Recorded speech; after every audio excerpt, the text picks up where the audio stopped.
So the first step in the research process is really you have to understand what you're researching, right? Identify that information that makes sense. Then once you identify the information you need, you have to define the problem. What is the problem you're researching? In this case, if we're getting a product into the marketplace, then you're researching how you get the product into the marketplace. So that's an important piece. Then you have to sort of choose how you analyze that issue. What is the data that you're looking at? Choose a system of analyzation that you're going to use. You look at that secondary data that's available. You have to look at the data that's available. Perhaps you have to look at primary data. How do you get primary data? Personal interviews, focus groups, things of that nature. You have to understand some of that. You have to look at the value of the research, right? There could be a monetary value of the stuff you have and don't have. And then you might want to design the research. What type of research do you need to put together and design? And then once you have that research, you have to come back and analyze it.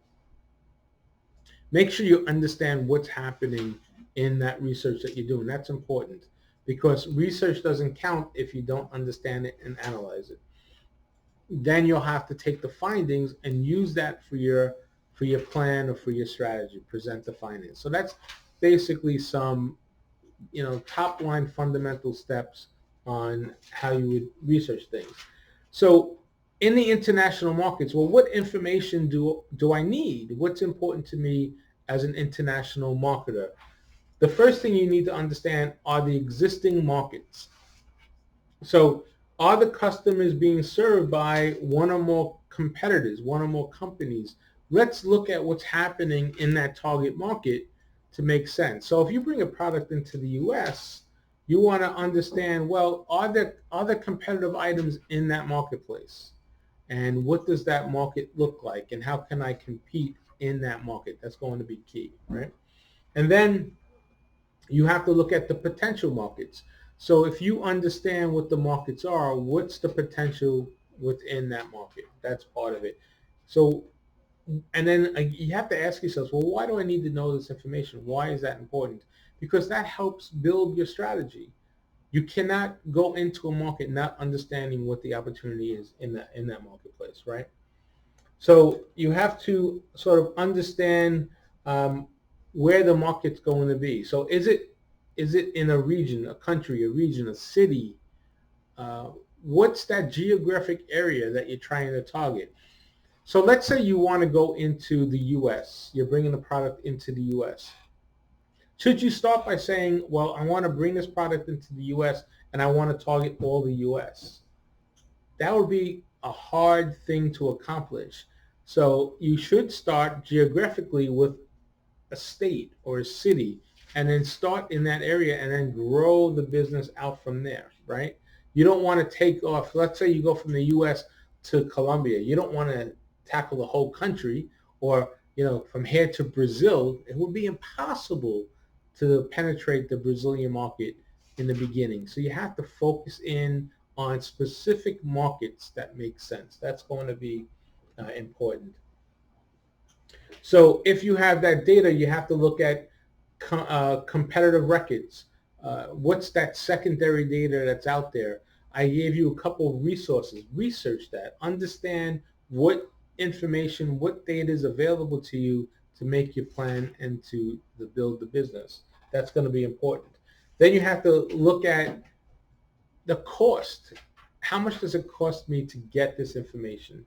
There might be primary data out there that you could do inexpensively. Maybe you can go into the market and interview people or talk to some of the distributors or talk to some of the international companies that are out there. Perhaps there's secondary data which you can buy less expensively. So there has to be a cost to getting this information, and you have to understand what's the value of me in getting that information. So there is different ways of measuring information, different indicators that we have to understand. So how do we benchmark that information and what's important to know? So some things that are important to know is A, what's the market size? How many people can I reach with my product? Okay. The second thing to know is, what would they buy? Why would they buy me versus what's out there right now? What's the competitive item that's out there that could be a substitute of mine? And then, of course, you want to know what price. How much would they pay for this particular product? And how do they buy it? What's their purchasing patterns? In other countries, they purchase items differently than the way we purchase things here in the U.S. So you have to understand their purchasing patterns. Who buys the product? Is it the mom? Is it the dad? Is it the kids? And how often do they buy the product? So if you understand that, that helps you with that. Um, Listen, in markets, international markets, some data could be very hard to come by. So you might have to make some assumptions, and if you make those assumptions, they have to be solid enough to make a convincing argument that that's the market you want to go into. You have to be careful about assumptions because assumptions end up being incorrect a majority of the time. So you have to benchmark them against some type of reality. So it's important to understand that, what that means. Okay, and there's different type of markets. There's a latent market is sort of an undiscovered market. It lags behind. It hasn't yet been discovered. And there's an incipient market, which is it's going to exist when economic conditions get better. So you could be predictive in understanding the economy and develop a marketing plan for that marketplace. Then, if you go out and survey and you do these research, you have to have some benefits. You have to understand what that data collection means to you. A lot of the information you're probably going to get is secondary data. Very few companies get international data with primary methods. Only if you have a big budget do you normally do that, right? And then you have to realize that there's issues that could happen. So if you do primary data, you could do things like observations, consumer panels, focus groups, interviews, one-on-one interviews. All that is part of the process. You could even create a sampling program to test your idea. Create a sampling program and get the sample into people's hands to see if it makes sense, if they would like the product. You want to test that out. And then the last step, and there's a lot of different ways that you can do this, the last step is analyzing the data. Does it make sense? Will it work? Will people buy this product for that price? That's all important in understanding the data. So the key takeaway here is that you have to do research. You have to do research when you enter into an international market.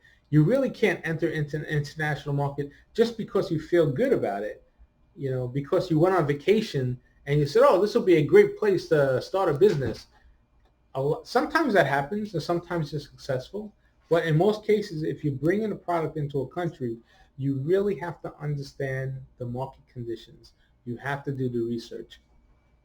We talk about the 4Ps all the time.